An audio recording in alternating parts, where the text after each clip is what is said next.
Fala aí, playboyzada, esse é o Mundo na Disciplina e hoje é o dia de número 58 do nosso diário de bordo. E hoje saiu o número 2 de Steve Rogers, Capitão América, e sim, pra desespero dos fanboys, o Capitão América é de fato um agente da Hydra, mesmo que temporariamente.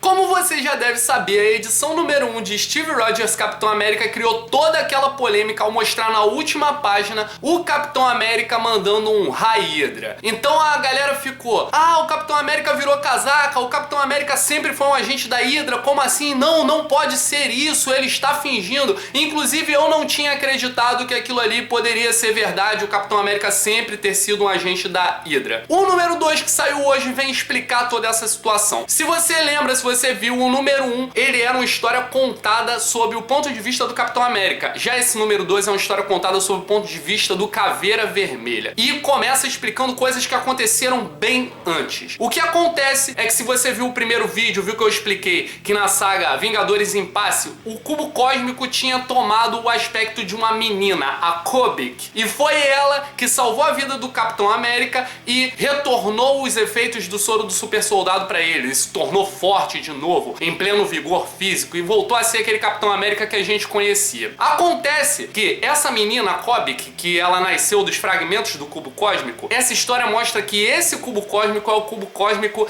que primeiro estava sob o poder do Caveira Vermelha. E há anos atrás, o Capitão América, lutando contra o Caveira Vermelha, foi lá retirar ou resgatar o cubo cósmico. E durante essa batalha, o escudo bate e quebra o cubo cósmico. Tudo bem, ele vence, o cubo cósmico e seus fragmentos são recuperados e a SHIELD acha que pode controlar ou utilizar o poder do cubo cósmico e cria todo um projeto tecnológico para isso. Acontece que, por algum motivo, o projeto entra em colapso, tudo explode, matando toda a equipe de cientistas e os fragmentos se juntam, tomando a forma humanoide, que é a forma da Kobik, da menina. Ainda assim, a SHIELD acha que pode controlar o cubo cósmico naquele formato ali consciente e chama o Dr. Eric Selvig, que não estava participando do projeto porque a SHIELD nem tinha chamado, porque já sabia que ele não ia querer participar. Ele só aceita porque a amiga dele, que estava de frente do projeto, morreu nesse acidente. A SHIELD até então acha que está controlando, que está mantendo o cubo cósmico num campo de estase ali, mas na verdade o poder da Kobik é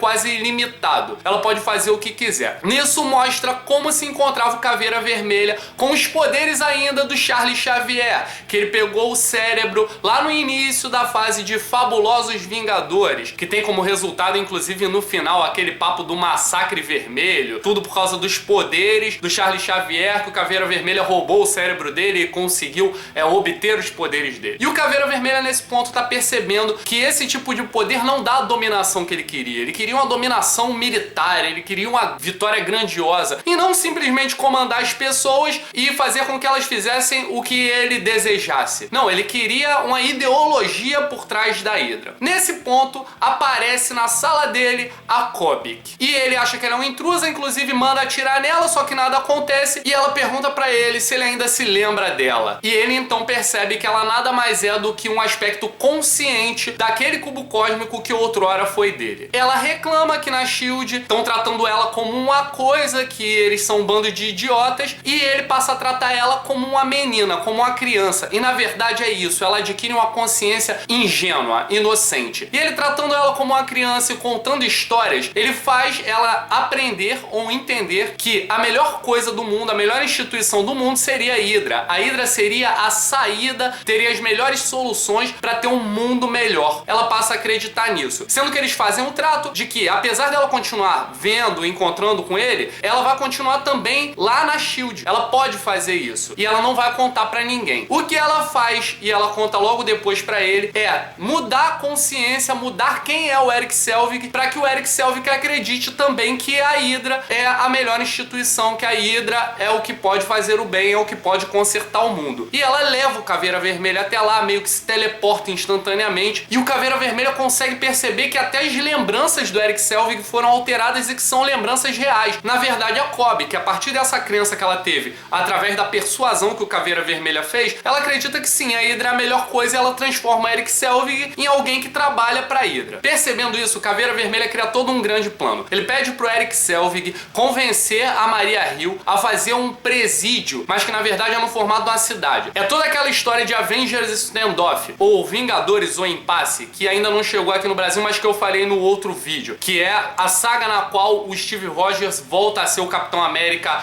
forte, jovem. O que acontece é que tudo aquilo foi arquitetado pelo Caveira Vermelha. Então eles criam esse presídio, e aí quando a Maria Hill vai levar o Steve Rogers ainda idoso pra lá, o Caveira Vermelha faz com que haja uma insurreição partindo do Barão Zemo. E aí essa insurreição, toda essa luta faz com que o presídio seja invadido, e nisso o Caveira Vermelha também invade. E ele cria toda uma trama para que o Capitão América seja quase morto pelo Ossos Cruzados, mas isso na presença da Kobik. A Kobik não vai deixar que ele seja morto, o Caveira Vermelha já sabe disso, pelo que ele conhece dela, pela ingenuidade de criança dela, e por causa das histórias que ele condicionou ela faz o Capitão América voltar a ser aquele grande cara, aquele grande herói que ele era anteriormente. Porém, nesse ponto, quando ela restitui os poderes do Capitão América, ela também muda todas as lembranças do Capitão América e muda a pessoa que ele é, transformando ele num agente da instituição que pode melhorar o mundo, no soldado perfeito da Hydra. E é aí que se realiza o plano do Caveira Vermelha. Então, de fato, o Capitão América neste momento é um agente da Hydra, acredita que a Hydra é a solução e que a Hydra é a saída e vai fazer tudo pela Hydra. É claro que eu acredito que isso vai mudar aí ao longo do tempo, o Capitão América vai voltar a ser o que ele era. Talvez até a Kobik perceba como que a Hydra não é a melhor solução, é uma organização agressiva e violenta, e esses não são os valores que essa entidade ou essa menina inocente gostaria de ver no mundo. Uma coisa que eu quero dizer, eu esperei sair essa edição para fazer um comentário fundamentado a respeito dessa polêmica em torno do Capitão América ser da Hydra ou não. Há uns dias atrás saiu um teaser, uma propaganda de Guerra Civil 2, onde aparecem sempre dois personagens. E aí, no do Capitão América Steve Rogers, aparecia um Mosaic embaixo, se eu não me engano. E aí divulgaram que a solução tava aí, que na verdade não era o Capitão América que falou a Hydra, foi na verdade o Mosaic, que ele é um inumano que pode assumir a aparência e mudar a voz pra ficar igual a qualquer pessoa. E então ele teria se passado pelo Capitão América. Pequenos gafanhotos, estava errado. Mas tome cuidado, porque a gente tá numa época que basta sair um teaser e o cara te conta o filme inteiro, né? E não é bem assim. Obrigado por assistir, se você ficou aqui até agora, deixa aquele like sagaz, se não é inscrito, inscreva-se no canal, deixa aí nos comentários como você acha que vai acabar essa história toda, favorita o vídeo, se puder compartilha, aperta lá no sininho se você tiver no celular, pra sempre que tiver um vídeo novo, você ficar sabendo que saiu conteúdo aqui no canal. E nunca esqueça, eu sou Cristiano Vidal, esse daqui é o Mundo na Disciplina. Na moral, eu tô muito feliz com essa notícia, muito.